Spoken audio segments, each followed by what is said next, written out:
Les amis, je vais me livrer à un exercice périlleux. Ce que vous allez voir là, ce que vous allez entendre là, les amis, on est trois dans le monde à pouvoir le faire. Et encore, les deux autres, je ne sais pas où ils sont. Voilà, je vous explique. Ma vidéo sur Idlib a été posée. J'ai constaté que j'avais fait du travail d'arabe, que le son était exécrable. Aujourd'hui, en essayant de la réécouter, j'avais les oreilles qui saignent. Je me suis dit comment faire, comment faire. Tu prends ton téléphone, tu refais une nouvelle bande son et tu gardes les images. Et en plus, comme j'ai jeté mes notes, je refais de toute tête. Donc, Idlib, c'est une province et une ville. Là, vous avez les images. Je commente en même temps que vous. Vous avez, alors, c'est les gentils civils à Macron. Donc, c'est HTC. C'est le groupe lié à Al-Qaïda, tout ça, enfin tous les oiseaux, Al-Qaïda, l'État islamique, tout ça, toute la fine équipe. Bref, des terroristes qui ont pris le pas sur les milices pro-turques qui étaient censées, elles, encadrer la province, qui était devenue une zone de désescalade. HTC donc a pris le pas sur ces milices qu'elle a vassalisées.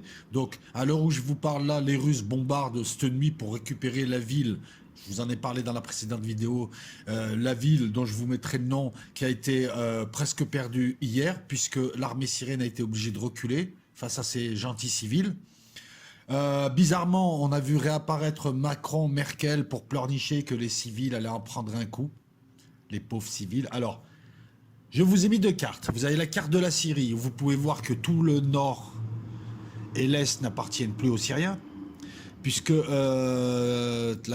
la partie est et la partie nord jusqu'à Afrin, hein, oui, jusqu'à Afrin, ont été remis par les Américains à des va-nu-pieds, à des voleurs, à des gens qui piquent les terres des autres parce qu'elles ne leur appartiennent pas et qui même qui vendent du pétrole qui ne leur appartient pas grâce à des infrastructures pétrolières qui ne leur appartiennent pas. Voilà, donc sous prétexte d'avoir un pays, les Kurdes passent leur temps à trahir tous les pays où ils sont et à prendre des terres qui ne leur appartiennent pas parce que jusqu'à preuve du contraire, et là c'est vérifiable, sur les cartes du Kurdistan historique, il n'y a pas tous ces territoires.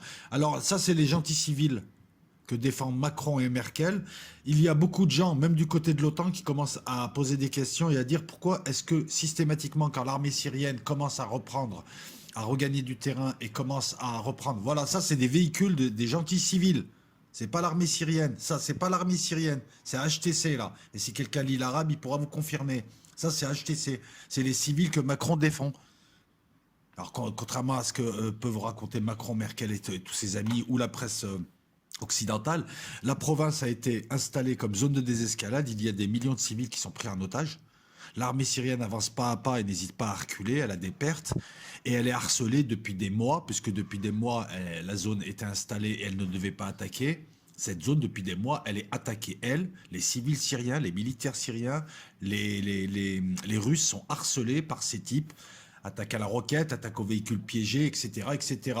Les cartes, vous avez pu les voir, vous pouvez encore voir les cartes sur Southfront, sur Internet. Qu'est-ce que je pourrais te raconter encore en regardant les images on va poursuivre. Donc, voilà, vous voyez, là, vous avez la carte de la province. Au-dessus, en bleu, c'est la dernière partie syrienne qui n'appartient pas aux Kurdes, mais qui est peuplée de milices pro-turques. Alors la Turquie, contrairement aux Kurdes, ne vole pas des terres, elle joue son jeu. La Turquie ne veut pas qu'il y ait de Kurdes au nord. Bon, je commence à les comprendre. Donc elle préfère financer des milices pro-turques qui tiennent le nord et qui empêchent justement les Kurdes d'aller jusqu'à la mer en attendant. Ça, c'est les pays membres de l'ONU, de l'OTAN, pardon. Donc la Turquie joue un jeu géopolitique, mais compte rendre les terres. Elle attend la paix pour rendre les terres. Vous voyez, c'est pas finalement, c'est pas une invasion pour prendre des terres. C'est une invasion parce que c'est le chaos, parce que personne n'y reconnaîtrait ses petits, et c'est surtout pour repousser les gentils Kurdes, soutenus par les Américains qui soutiennent toujours. Alors les Américains gardent la poche d'Altanf, soutiennent les FDS et continuent, on va y arriver, à lancer des accusations bidons, mais là celles-là ne sont pas suivies, contre l'armée arabe syrienne, contre Bachar al-Assad en disant qu'il aurait utilisé des armes chimiques. Ce que vous voyez là, c'est HTC, encore une fois, des gentils civils, et c'est les combats actuels. Hein. Donc ces images en quelques jours, je crois qu'elles datent du 22. dans la fameuse ville où ces gentils civils ont pu repousser l'armée syrienne qui a demandé de l'aide aux Russes. Vous voyez, tellement gentil que. Donc il y a beaucoup de gens qui commencent à se poser des questions. Voilà, le sud de la province, c'est là où se passent les combats. Et vous verrez en haut à droite, hein, la province resituée sur la carte syrienne. Hein, en haut à droite, il y a marqué Syria. Donc, voilà, donc il y a de plus en plus de gens qui commencent à se poser des questions, à savoir pourquoi, et même dans le camp de l'OTAN, pourquoi est-ce que vous soutenez ce qui est devenu une poubelle à djihadistes, pourquoi est-ce que vous faites semblant de ne pas voir que c'est HTC qui a vassalisé les autres missiles, qui passent son temps à attaquer, que c'est les mêmes islamistes qu'au Bataclan, c'est les mêmes islamistes qu'à Nice, qu'à Constantinople, qu'au Sri Lanka, pourquoi vous les soutenez? C'est parce que ça va beaucoup plus loin qu'un soutien objectif d'un allié qui n'en est pas un. Là, on a quasiment, on commence à parler de liens organiques. Il y a de plus en plus d'affaires qui commencent à fuiter. Peut-être parce que Trump agace beaucoup de gens. On a vu que, par exemple, le fisc anglais a protégé pendant des années des gangs qui ont détourné des milliards de livres, qui ont soudoyé des hommes politiques de premier plan. Et une partie de cet argent aurait financé Al-Qaïda au Pakistan. Alors pourquoi le fisc anglais n'a pas prévenu les services anglais? On ne sait pas. On ne veut pas savoir, mais il y a de plus en plus de pistes, de preuves, de choses qui indiquent que finalement, les islamistes sont les proxys, sont des armées de proxy de l'OTAN et ils lui servent actuellement à détruire le monde arabe et à attaquer par le biais du terrorisme aussi ses ennemis ou à châtier ses vassaux qui ne seraient pas assez dociles. On a été châtié 3 fois, 4 fois en France. La Suède a été châtiée, le Sri Lanka, la Malaisie, la Norvège, voilà, et puis de temps en temps, ils te balancent un petit attentat. Mais les gens maintenant commencent à véritablement avoir ce que nous disons depuis 20 ans, c'est-à-dire que les islamistes, financés par les Saoudiens, financés par les Qataris, hein, qui sont eux les amis des Américains, alimentés aussi, il faut le dire, par les services roumains et bulgares qui leur livrent des armes et du Captagon, parce que les Américains se servent toujours de quelqu'un d'autre. Ces gens-là, vous voyez, là, voilà, ces 3 personnes-là soutiennent les islamistes terroristes, puisque à qui a profité l'islamisme depuis 2001, à qui ils profitent, si ce n'est aux USA qui ont pu installer leur domination sur le reste de la Terre. Ils peuvent écouter par le biais de la NSA, ils peuvent nous fliquer, ils peuvent nous contrôler, mais ils se plaignent de l'ingérence russe. Ils ont établi des lois liberticides un petit peu partout, et ils en sont maintenant à prendre des lois mondiales, en tout cas extraterritoriales, en menaçant les gens qui se servent du dollar alors qu'ils l'ont imposé comme monnaie internationale, en les menaçant à chaque fois que ça les arrange, donc d'amende, ou carrément en imposant aux gens des blocus, en leur demandant de ne plus acheter là, de ne plus faire ci, de ne plus faire ça. On est quasiment dans la fuite en avant de l'Empire, hein, par le biais de Trump. Alors certains me disent c'est un bon négociateur. Non, non, ça c'est la méthode de cow-boy qui indique la fuite en avant, qui agace tout le monde. Au final, il négocie quasiment rien, puisque sa technique-là, elle vient d'échouer au Venezuela, on en parlera. Et donc ces gens-là sont clairement du côté du terrorisme et de cette branche pourrie de l'islam qui est le wahhabisme, pour rajouter le salafisme. Voilà. Donc ça, c'est les casques blancs. Alors, ce qui est marrant, c'est que les casques blancs, cette semaine, les casques blancs et l'OSDH, vous savez, l'autre, là, avec sa tête de vendeur de lapin, là, qui est à Coventry, et qui est anti-syrien, et qui, à chaque fois, servait de prétexte, servait de source à la presse occidentale pour raconter des bêtises sur la Syrie. Ben, même eux n'ont pas voulu confirmer, ils ont même démenti qu'il y avait eu utilisation de gaz de combat et de chlore par l'armée syrienne. Il n'y a que Trump qui ose affirmer ça en disant je vais mener une enquête et je vais les attaquer. Mais je crois que cette fois-ci, ça ne se passera pas comme ça. Je crois que c'est la fois de trop. Alors, c'est marrant parce que donc comme je vous l'ai dit, à chaque fois que l'armée syrienne attaque, enfin récupère du terrain et gagne et va en finir, on ressort cette ancienne. Ils ont utilisé des gaz de combat. Ce qui est marrant, c'est que là, une vieille affaire ressort, l'affaire de Douma. L'an dernier, rappelez-vous, à Douma, on avait accusé les Syriens d'avoir utilisé du chlore pour tuer leur population dans une zone où il n'y avait pas vraiment de population, si ce n'est des familles de djihadistes et des djihadistes. Et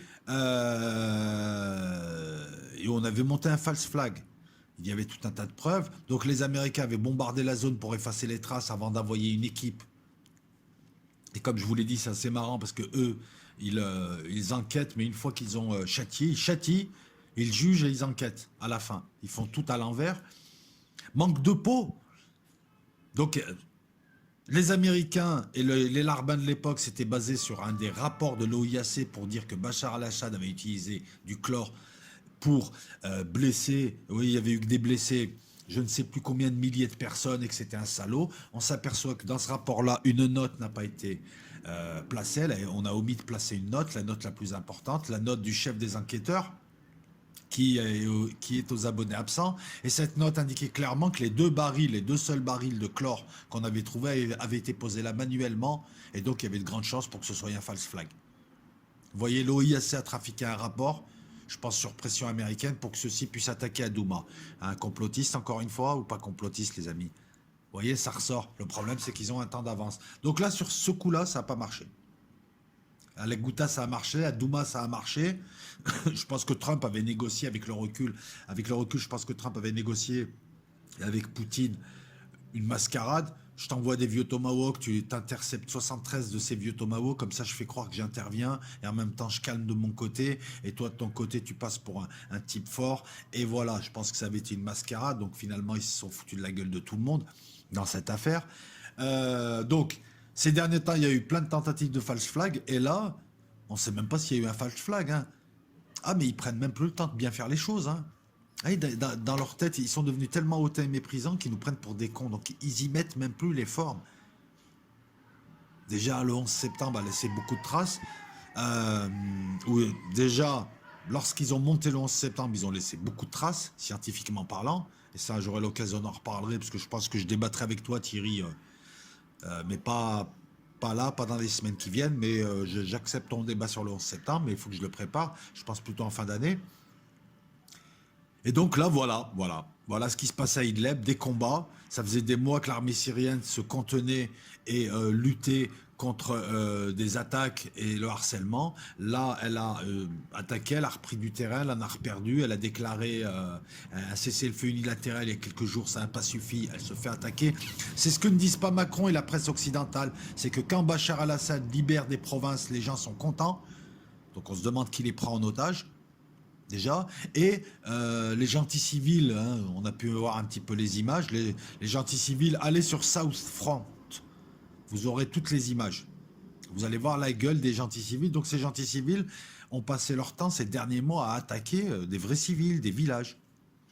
Voilà, donc c'est un petit peu le point sur la situation à Idlib.